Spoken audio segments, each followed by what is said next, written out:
All right, boys, let's head straight into some of the headlines. You touched on it, Eddie, so I'll come to you first, man. Big news about a lot of the boys over the past few months. You know, Tino Haas recently, and now Hammer wanting to go back to Samoa. It's not a. These guys are calling it a jump the fence or whatever. I was like, bro, you guys pulled him over to Aussie. He's just going back to where he started. Roger earlier in the year making the decision as well. So, yeah, I missed the Gallon chat, but yeah, man, how was he coming at it? What was his tax? The way he was angling the conversation was like they were using state of origin as kind of a way to blackmail players not to defect or to switch allegiances to the Pacific Islands, which I thought was wrong. You know, if you're born in Australia, you are Australian. If you play through the grades of New South Wales or Queensland, you are a Queenslander, you are New South Wales. But that does not take away your culture. You are still Samoan, you are still Tongan, you're still Fijian. So regardless if you go to play for Samoa, you still should be eligible for state of origin. They can't use state of origin as a selection for the Australian team.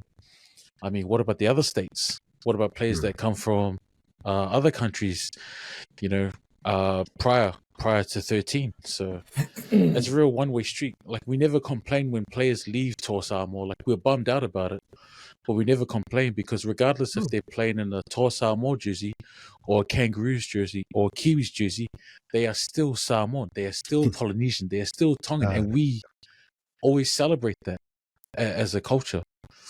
So for him to say that, you know, if you live in and do everything for Australia, you should play for Australia. Payne Haas has already won a series for New South Wales. Payne Haas has already won a World Cup for the Kangaroos. What more do you want from this guy? Has he not served Australia? Is he not a son of Australia for doing that? With him jumping to Samoa, man, we'll just grab anyone we can. But I feel like they're just jumping on this whole tier 1, tier 2 system and blackmailing us with state of origin because he is the informed prop. He is the informed player. They wouldn't care if Junior Paulo jumped back to Toa Samoa, would they? They wouldn't even say a thing, right? Right? They wouldn't care if any of the other props jumped on. They wouldn't care. But because he's the tier 1 prop, he's the number 1 prop at the moment, they jumped on it. You know, Australia is still strong without Tino, without Haas, Isaiah Yeo, Carrigan, Hopgood, King, Hosborough, Mitch Barnett. They got the pick of the litter. So yeah, it's just Paul Gallen being a guy and just shooting from his hip. You know, luckily we got guys like Gould and the coach for the Rabbitohs, Demetrio, JD. No. His name's just on the top of my tongue. Yeah, you know, Wayne guys Bennett. Like that defending Wayne Bennett, defending us. You know, these guys are legends, and they can see the potential of international rugby league growing by these guys going back. You know, and let it grow. Like what it just means the Australian team's going to look different. Like, there's still enough players that want to play for Australia. That's the thing. The way they're behaving just makes it look bad for Australia. Like, exactly, you guys got the pick of the litter. Like, why are you guys? Just the panic. It's good. I like it. Shame, Bobby. I think it goes to show that Mal's probably not all about growing the international game, and also he's probably a little scared. This is the first time ever where, you know, you've seen that sort of fear from an Australian coach. Like, I've never seen it in my life, ever. And it's funny because like New Zealand don't kick up a stink when their players come across, but Aussie do. It's like Aussie want to be dominant. They want to be number 1. But it's like, Sully, if you really want this game to be international, what's the point of going over to the States trying to expand the game over there, trying to get all this investment from, you know, US money to expand the game, if the reality is when you've got a player of the caliber of Payne Haas, Tino, all these guys who are at the top of the game wanting to get a play for Samoa, and now they're saying, we should just scrap the tier system. It's like, Yeah, Dude, exactly. they're Samoa's tier 2 for a reason. They got no development grades. They've got Exactly. no Yeah. like stadiums. These guys aren't making money going to play for Samoa. Like Yeah. they're not. And you got someone like Malmaninga, who I think it's irresponsible for someone of his legendary status in rugby league to have these kinds of thoughts about Payne Haas. And you're right, like far out, man. Nobody said anything when Hammer went back to Australia. But man, did they try and bend all the rules back in the day to get Semi Radradra to play for Australia? Yeah. Yeah. But Yes. so it's like, come on, man. Come on, really? Yeah. So it's a bit of a, it's, what do you call it? It's a two-faced sort of approach from these guys who they'll say on the left hand, let's grow the international game.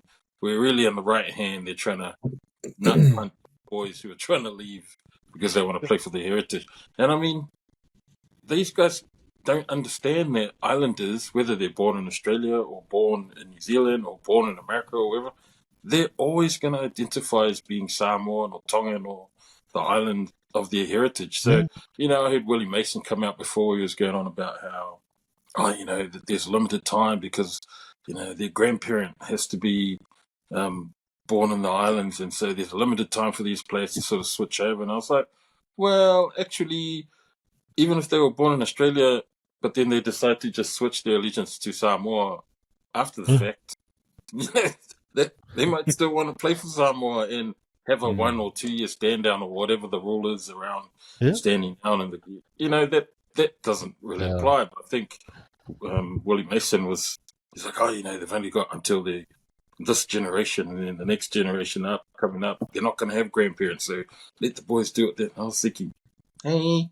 you're not going to all of a sudden not be Samoan or not be Tongan or not be Fijian in the next generation down. It's like these boys will forever feel that way and have that connection to their island roots. So, and none of those non-island, that's the thing. Even are going to understand that sort of sentiment that the boys are talking about, like Payne Haas and that wanting to go back. So that's just going to be an uphill battle for those guys to try and understand why it is that these guys are, because it's not for money. These guys aren't going back to play for Toa Samoa for money or prestige or any of that. Which is why I think they're a bit ika at the moment. It's like, man, we're chucking all these tens of thousands of dollars at you, and you still want to go play for Samoa? Gifts. Yeah. Yeah, so any other views on the... Nah, bro, you guys said it. I'd rather because you know what, man, the rules didn't all of a sudden change, man. Like you guys weren't having a sook last year or the fucking year before that or the year before that, but now the elite players are picking Samoa ahead of the Kangaroos. Now they want to have a little sookie about it. But on the positive note, man, if these boys do come across like murmurings about Tino, look at that pack. Oh, where do you start? So we got a backline, bro. Chuck the hammer straight at fullback. Yeah. And you'll have To'o there on one wing. You'll have to have like his Tango in the centers. Yep. Critter, of course. Luai in the halves. I saw one. Someone put. Yeah, I'm looking at one from Sen League. They had all right. Where do they have in the halves? But then I was like at 6. They had Luai and Talangi. They had Blaze. Nah, he ain't earned his spot. I would rather put Harris Tavita in there. Yeah, exactly. Blaze can't even get a run for the Panthers at the moment.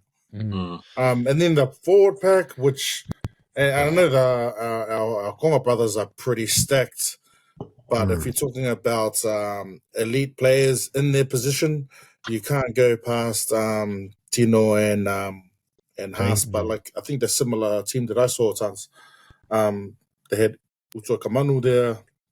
Joining Haas in the front, and then Tino at 13. Probably only, or not so much weakness, but like not as much depth would be the hooker position, which you could say you could use Harris Tavita there as well.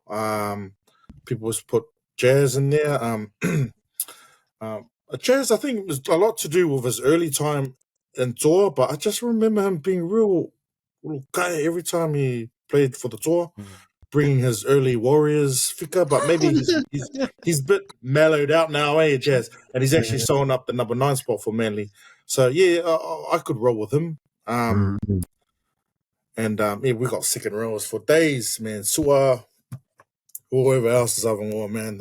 Mates. I mean, I ain't gonna say we're gonna. And the Kangaroos, what are they bitching, man? They're being a bit greedy, bro. They still got plenty of fucking. They got 2, 3, 4 teams that can compete. Yeah. Well, that's the thing. As an Australian player, I'm sure they're looking like, what are we then? Like the way they're reacting must give them the thinking like, oh, so fuck, who do you think we are? Like, we're just a bunch of white guys sitting over here, like, you're taking Tana and you're taking Payne. Now, like, Larry and Yo must be like, oh, well, who are we then? Like, we've always picked the black jelly beans. Nobody likes the black jelly bean. And then the minute we want to get one of those red jelly beans out of there, yes. That's right. Motherfuckers want to kick shit. It's like, those are my ones. Those are my ones. What is this? Stick with your black jelly bean. Yeah. Because we always get those players. Oh, damn. I didn't get picked for the Kiwis or the Kangaroos. Hey, I'm going to represent my grandfather. And this is like, third option.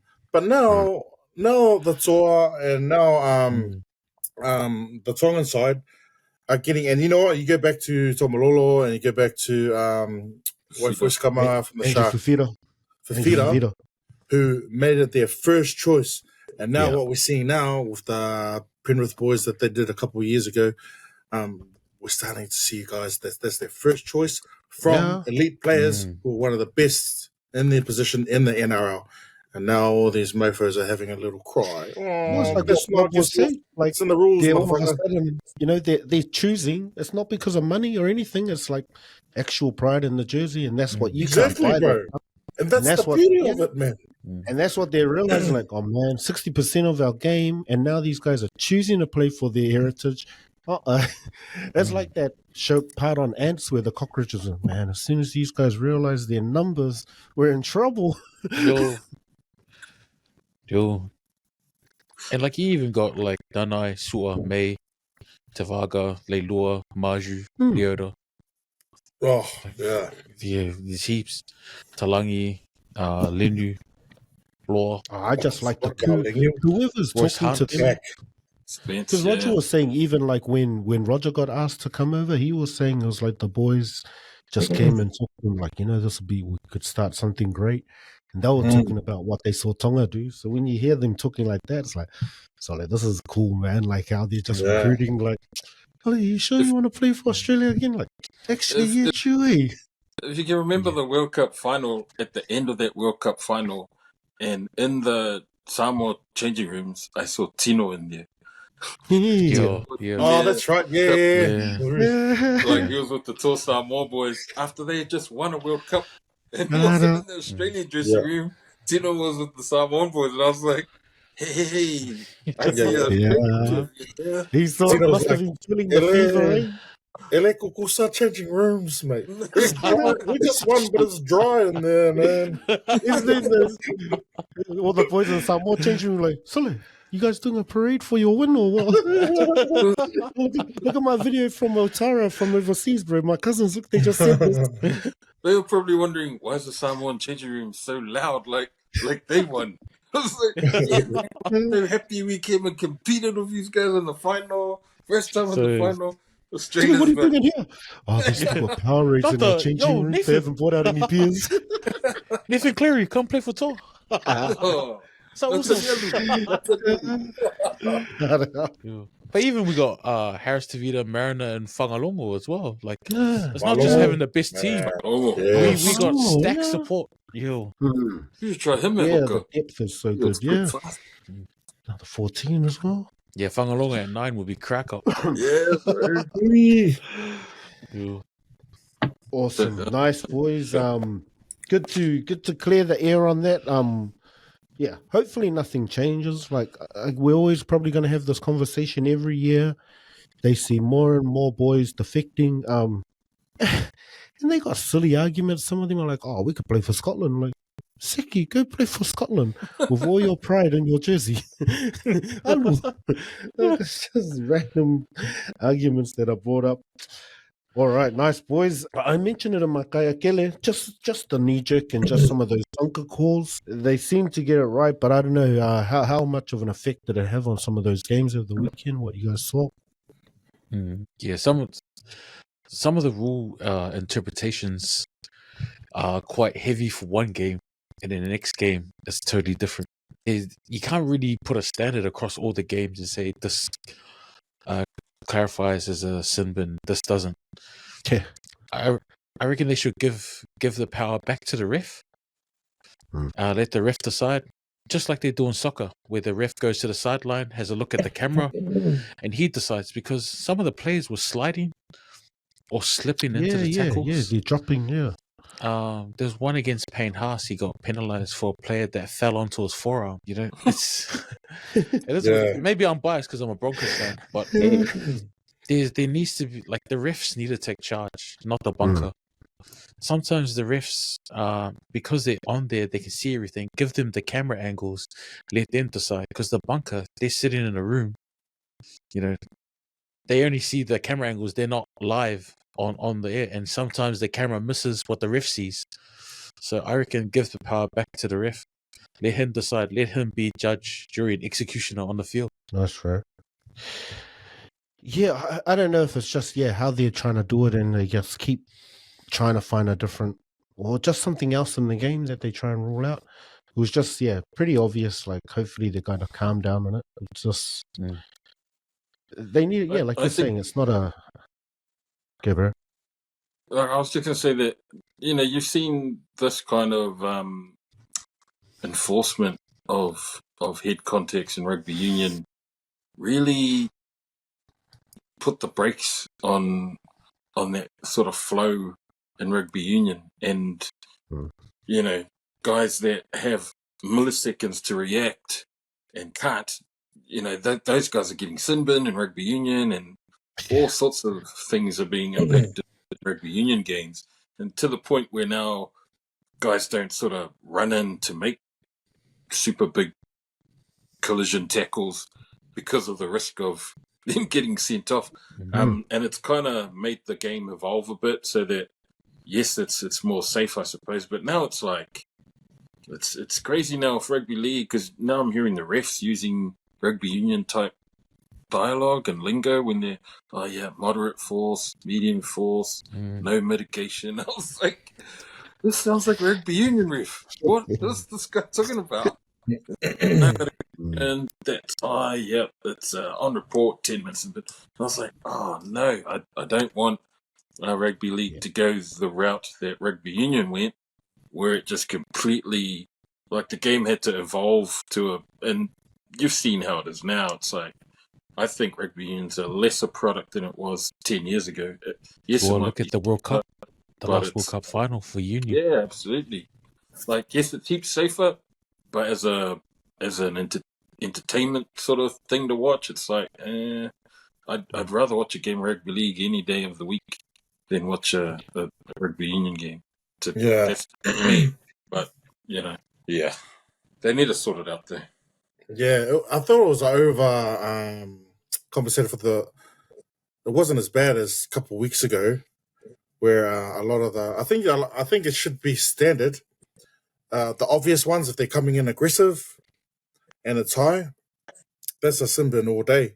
But then, like, a couple of weeks ago when they didn't do it for Ricky, and that was an obvious one. Ricky didn't quite knock him out, but it's such a gray area. Like, even some of the accidental ones, but looks bad. That I don't think accidental ones. If you see, like, the eyes aren't even making contact, or the player might be falling, and then you get him on the way down. That's different from someone flying out of the line and getting it wrong. I don't think those should be sin-binable offences. But then even I don't think the match review committee with their fines and shit and suspensions, even that's fucking inconsistent. But the biggest thing for me on the field is get the sin bin right. because you can't sin bin someone for a little mozzie bite on the ground, and then just give a penalty for someone who's just fucking put your halfback into the whalemai. Like, that's going a bit above reaching. But do you know what I mean? Like, those are that should be. Oh, I said it's easy. It's not easy for the refs to see it. But they're reviewing stuff, doing what union styles. When plays carry on, they're reviewing because they'll come back and say blah blah blah.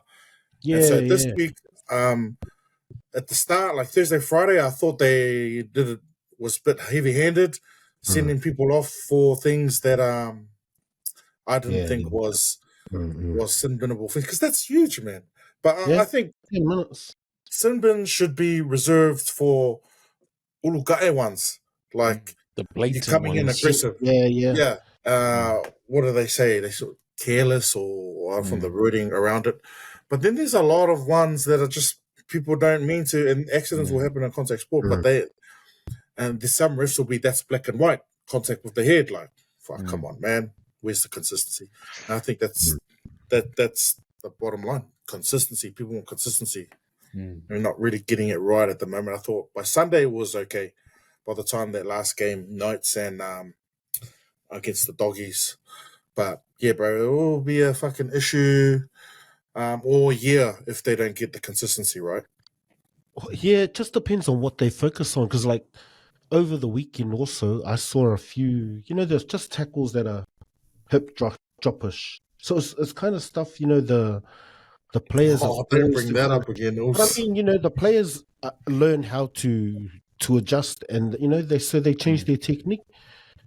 And they're expected to just change and develop and do that, whereas the refs get off all the time. So, they need to get better too. Like Ricky, no one, all the coaches can't say anything, yet those guys are allowed to make mistakes, and their boss just comes out and goes, we made that mistake on that one, that was wrong, and carry on. So I think, for them, at this elite level, they also need to be stepping up too and getting consistent. Like, making those calls, like Eddie was saying, I think, take the power back. You make that call in the game, and then the bunker can clean it up. Yeah, the NRL have told Fox Sports and a lot of the other broadcasters to not criticize the refereeing at the moment. Oh, even I was like, oh, bro, come on. Oh, well, we're not them. I guess the refs will call what they see. And so, like, you get heaps of those ones that are grabbing at necks, grabbing at jaws and stuff when they know that they've had contact with the head. But Feliciko Fuse, when he got smacked by Tino, he just got up straight away and played the ball, and they carried on. And then brought it back because 2 tackles ago there was contact with. Yes, you saw that there was contact with the head, but Feliciko got straight back up, played the ball, and carried on. But the ref had already, in his mind, made the assessment. The judgment was, the player looks good. He's all right. He got up, play the ball. But to the letter of what they were ruling on, man, it was full on. Tino smashing his jaw with his shoulder, and so it was a definite sin binning. But then you've got all those other guys similar to the Feliciko Fuse contact, but hard out just staying down and doing all of this waiting shit. for the replay and like your mate John a couple of weeks ago. he should have been sin binned for that. I was surprised they didn't do an award-winning performance. I was surprised he played on. That's bravery, man. He was out, bro. I think he was just dazed when he played for that last straight 10 after minutes. the game. So, you know what? Stretching him off topic, but closely related. If you're going to stay down after being Kamai hit, doesn't matter what it is, but if you stay down, any contact to the head, HIA, straight off. You don't get to do your Oscar award and then get your penalty, and then this little magic water just made you okay. I agree. Bobby Boucher, man. Bobby Boucher. Get it right. But I agree. So if there's a sin binning, surely the player that got hit from the sin bin should get an automatic HIA. Like, there shouldn't be a case where someone gets sin bin. Exactly. But the person who got hit is all good to play on. And I think it goes both ways. Yeah. That's a concussion symptom. You stay down. Surely, if that's the ruling that it's hard enough to get you a sin bin, surely it should be hard enough for you to get an HIA. We could have. Starting from now. Yeah. We'll do that starting from now. There's a lot of clubs that they coach that incident. I won't name names, but yeah, it's pretty consistent coming out of specific clubs Brian that with carry on. Broncos. You never see a Broncos stay down, bro. No. Oh, No, I said it rhymes but with the pretty one. Broncos. The We want that pretty guy. special water. Oh, he was